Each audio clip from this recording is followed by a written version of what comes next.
Fourth dimensional or fifth dimensional? Okay. I always say there really isn't much difference between the dream state and the waking state except for the rules and regulations that we impose upon ourselves. Yes. In fact, in my opinion, the dream state is more real than the waking state. And so it occurs on many different levels. For example, when you have a dream that's very, very physical, you can feel, touch, and hear things, and it's like you're awake, that's very likely taking place in one of the astral levels, which is right above the physical.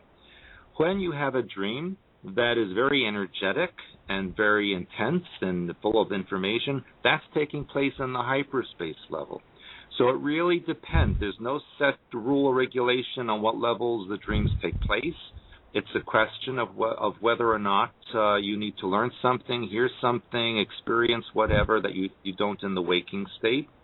And in fact, when you come back into your body after the dream, your left brain does not have a point of reference to the information because it's only used to the physical.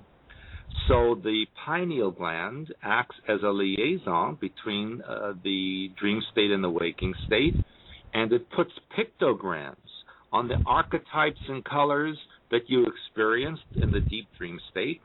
And then your pineal gland strings the pictograms together, and you remember it then as a dream.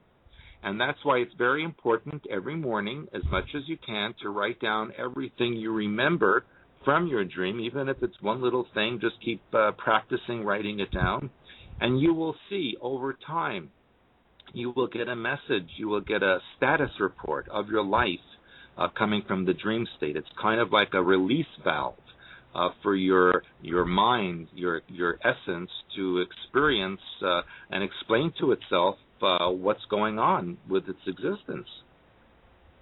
Right.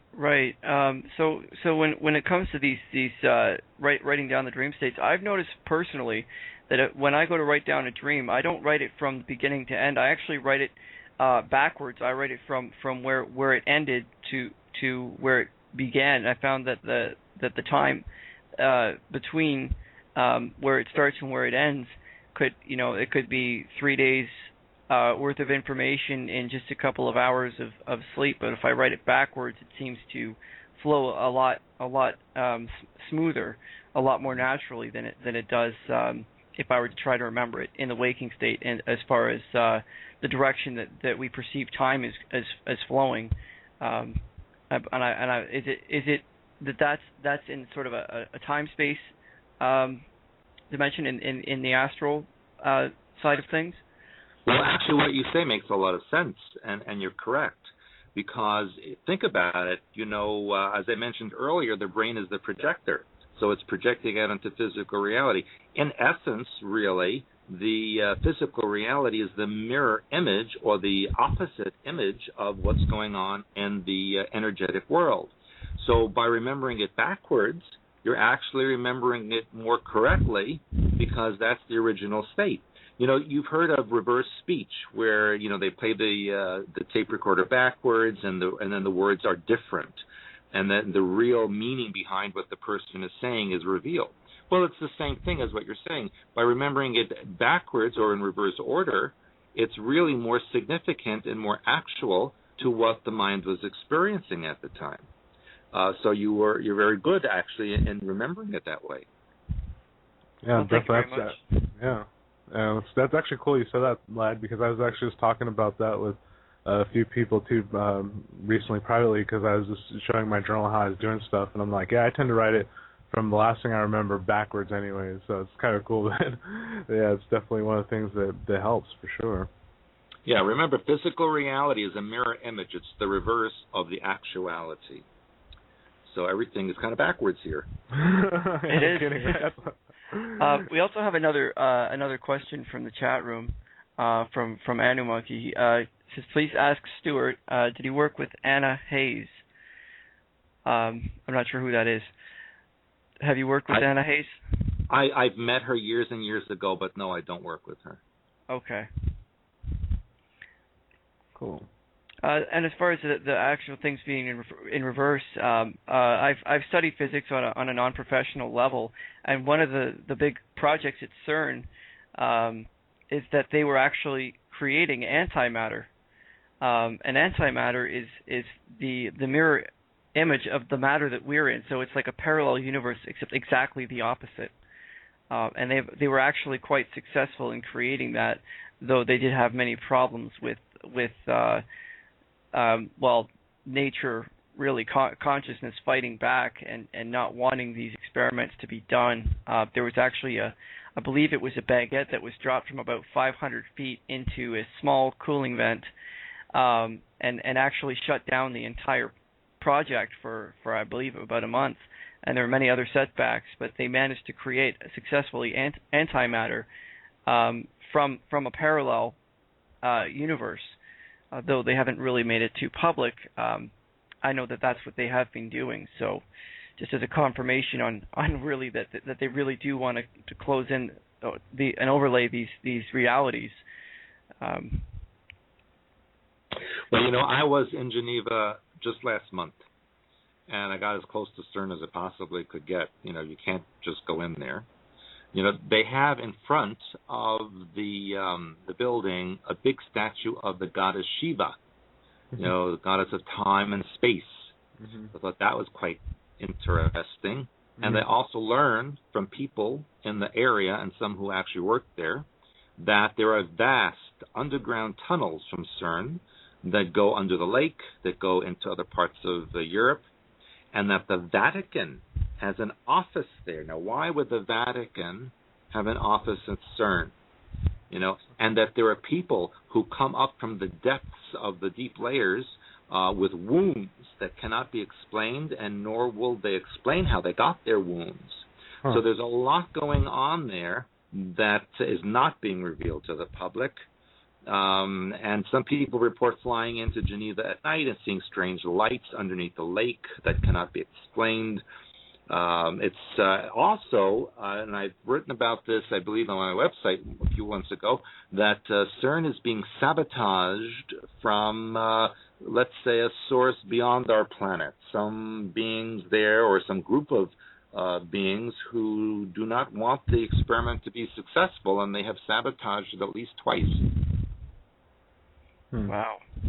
Yeah, I don't doubt that at all. I remember once CERN started firing up, there was some interesting news articles that made the major press, like the guy who was insistent that he was a time traveler and things like that, and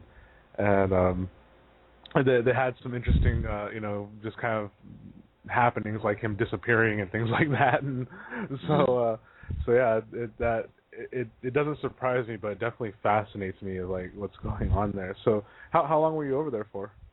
Well, I was in Geneva a few days. We had done a lot of touring around Europe. We even went to the pyramids at Bosnia, which most people don't know about. And I've heard of them. Yeah, those are the largest pyramids in the world, and we actually climbed to the very top. Oh. It was quite fascinating, and there's technology underneath in the tunnels that we saw. It's just an amazing location that the world has yet to really discover. And, of course, the Egyptologists, or the ones who study the Egyptian pyramids, are very much against information about Bosnia to come out because it kind of undermines what they're doing in Egypt. Mm-hmm. Here we have this little country in Europe, this war-torn country that's still coming out from all the devastation it had, with the largest pyramid complex on the earth, and the oldest. They're estimated to be between 30 and 40,000 years old. Wow. And there's a vast tunnel complex that goes between them. There's actually 5 different pyramids. So we learned a lot of information there, and it's believed that the ones who created those pyramids were not even of the human species, and that's coming from the professor who discovered them. Absolutely, and I couldn't agree with that. They're very similar as well to the Mayan pyramids. There's a sun pyramid, there's a moon pyramid, and it's very very well laid out and aligned with astronomical specifications. And these are lined up allegedly at a time where human beings were throwing spears at each other and beating each other over the head for food. Right. Allegedly, according to the official story. What was the energy like in the Bosnian pyramids? Did you get to experience anything from the inside? Well, yeah. We actually, first of all, went to the very top. And there have been electromagnetic readings that show that the energy is flowing from somewhere within the middle of the pyramid out through the top. And we've stood at the very top of the pyramid, which, by the way, is covered with soil and plants and trees. I mean, it's just really buried under vegetation. And there's only a little bit of it that's exposed through the excavations. But we definitely could feel energy radiating out from the top of the pyramid, and that's been documented scientifically. The cement that was used in building this pyramid, now they actually used cement in this pyramid 30,000 years ago. It's stronger than anything we could even create today. So whatever technology that they had, we do not have that technology today. And inside the pyramids, there are tunnels that go underneath the Pyramid of the Sun, some of which have been excavated, some not. And there are these huge stone tablets, which are actually made out of ceramics, which when x-rayed show a football-shaped object in the middle that radiates energy. And when you take pictures of it, the object glows. And when they move the object, it's 8 tons. When they try to move them, the tunnels flood. When they put the object back, the flood recedes. So obviously this is a technology going on here. They also noticed that the tunnels were purposely sealed off somewhere several thousand years ago. Someone did not want anyone to find these pyramids or tunnels. And they were purposely sealed off because when they excavated it, they found sand and rock that were put in as blocks to openings and entrances. The water that they found in this underground lake there was completely pure, even though it's been sealed off for thousands of years. It's as if it was fresh water. So there's an amazing energy there. We are intending to go back in 2012 summertime and do a seminar there, actually. And with the professor, Samir Azmagan, who we met there personally, and I interviewed him on my own radio show, and he's quite an amazing person. I would tell anyone interested in true ancient history to make a trip to Bosnia and check out that Pyramid of the Sun and the Valley of the Sun. Absolutely, and one of the interesting things that I find about the discovery of these pyramids was that there was a war going on for almost 30 years with the Kosovo War, with the United States being involved, and the Canadian troops being on the ground for a number of years as an alleged peacekeeping force. And it was only very recently that these pyramids were actually uncovered.